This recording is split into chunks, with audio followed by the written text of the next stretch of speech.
खुसरो का आप यहाँ देख रहे हैं, अमीर खुसरो है सितार और तबले का आविष्कारक, जिन्हें कहा जाता है तोता ए हिंद, मतलब भारत का तोता, भारत का तोता कहा जाता है। मध्यकालीन संगीत परंपरा के संस्थापक, ठीक है, भारतीय म्यूजिक, इंडियन म्यूजिक का जनक, भारतीय संगीत का जनक, इन्हीं को माना जाता है ना। इनके गुरु का नाम क्या था? निजामुद्दीन औलिया। निजामुद्दीन औलिया इनके गुरु का नाम था, ठीक है। कव्वाली गायन को भी इन्हीं ने प्रचलित किया है, ठीक है। इनकी पंक्तियां, गोरी सोवे सेज पर, मुख पर डारे केस, चल खुसरो घर अपने, रैन भई चहु देश। जब इनके गुरु निजामुद्दीन औलिया की डेथ हुई थी, उसके तुरंत पश्चात उन्होंने इन पंक्तियों को बोला और दूसरे ही दिन इनकी भी मृत्यु हो गई थी।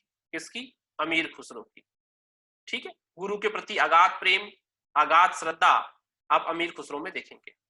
मैंने आपसे कहा कि यदि अमीर खुसरो के बाद में खड़ी बोली पर वैसे ही काम होता जैसे अमीर खुसरो ने किया था, तो शायद विश्व की सबसे अधिक लोगों के द्वारा बोली जाने वाली भाषा आज के समय में खड़ी बोली होती। परंतु उसके पश्चात विभिन्न बोलियों में साहित्य की रचना हुई और उसका परिणाम हमारे सामने था। खड़ी बोली का विभिन्न बोलियों में विभाजन हुआ, परंतु उसे 1850 में भारतेंदु ने बातों को समझा और भारतेंदु ने पुनः फिर खड़ी बोली पर कार्य करना प्रारंभ किया। अमीर खुसरो की आगे चर्चा करें तो अमीर खुसरो को लेकर हम बात करते हैं। इस समय दक्षिण भारत में संगीत पर आधारित कुछ महत्वपूर्ण पुस्तकों की रचना, संगीत रत्नाकर, संगीत शिरोमणि, संगीत कौमुदी, संगीत नारायण, है ना, इन सब का भी यहां पर उन्होंने इन पर भी कार्य किया, ठीक।